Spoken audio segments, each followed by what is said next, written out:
Hola, una de las preguntas que tuve mal en el parcial fue la número 4, que preguntaba por cuál de los siguientes enunciados no corresponde al pensamiento de Norbert Elias. Cuando comencé a leer cada pregunta, recuerdo que pensé como que no corresponde a Norbert Elias, y para mí fue la A, porque decía que las posiciones colectivistas e individualistas han pretendido reducir las explicaciones de los fenómenos sociales a un único aspecto que empobrece nuestro entendimiento sobre los seres humanos. Para mí esta es una idea de Alexander. Alexander concebía eh, la cultura y las interacciones eh, de una forma muy integral y como un sistema. Y a lo largo de su lectura nombra a Blumer, nombra a Goffman, a Garfinkel, que tienen ideas individualistas y que plantean ciertos elementos de su pensamiento que deben ser concebidos como centrales del análisis. Cuando enfocarlo en algo individualista empobrece y hace problemático el análisis, y también enfocarlo en algo colectivista. Por lo tanto, se debe mirar de una forma integral, según Alexander. Pero Norbert Elias pensaba exactamente lo mismo. Por lo tanto, la respuesta correcta era la C, que es: la sociología no debe dominar la investigación social, mostrando que una perspectiva psicológica no es necesaria para entender a los seres humanos. Es esta debido a que Norbert Elias planteaba específicamente que para poder como comprender bien al individuo no se puede centrar el análisis en el individuo o en la sociedad, y excluir a los psicólogos de la investigación social y como centrarnos en los sociólogos. Yo creo que es precisamente eso, como dejar de pensar en la cognición interna que tiene cada individuo.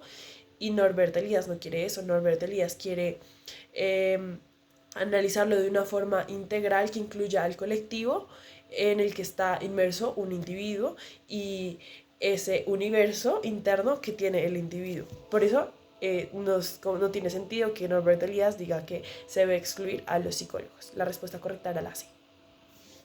Otra pregunta que tuve mal fue la número 13, que dice: desde el marco epistemológico de la sociología cultural, el estudio de la cultura es fundamentalmente aquello que tiene que ver con. Yo había colocado la C, que es la expresión artística de una comunidad. Lo que me llevó de Alexander es que él primero nos nombra a Blumer, a Goffman, a Garfinkel, que son individualistas o colectivistas. También habla de Parsons, que lo tacha como concebido como de alguna forma colectivista.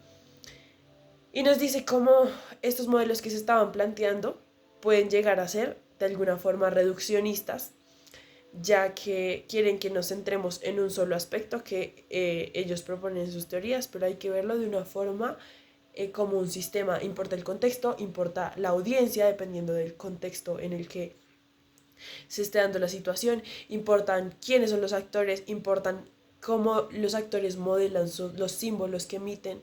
Entonces, como la característica fundamental del marco epistemológico de Alexander es la cultura como algo performático. Y viéndolo desde esta forma, para mí era la C. Pero nos preguntan por el estudio de la cultura es fundamentalmente el significado, el sentido y el símbolo. Porque a lo largo de la lectura de Alexander nos nombra al Blumer, a Garfinkel y a Goffman. Es importante porque Goffman nos plantea esto de las máscaras, de cómo los actores modelan y filtran esos mensajes y esas señales y esos símbolos que quieren emitir, y cómo nosotros los interpretamos, cómo los autodeterminamos. Entonces, ¿cuál es lo fundamental en lo que se basa Alexander para hacer su teoría performática o performativa de la cultura? Es exactamente eso, los símbolos, el sentido y el significado. En eso se basa Alexander, en algunas ideas de Garfinkel, de Goffman o de Blumer, incluso, del interaccionismo simbólico, para crear ese entendimiento más integral en el que muchos elementos importan, pero los más importantes son esos: el significado, el sentido y el símbolo. Gracias.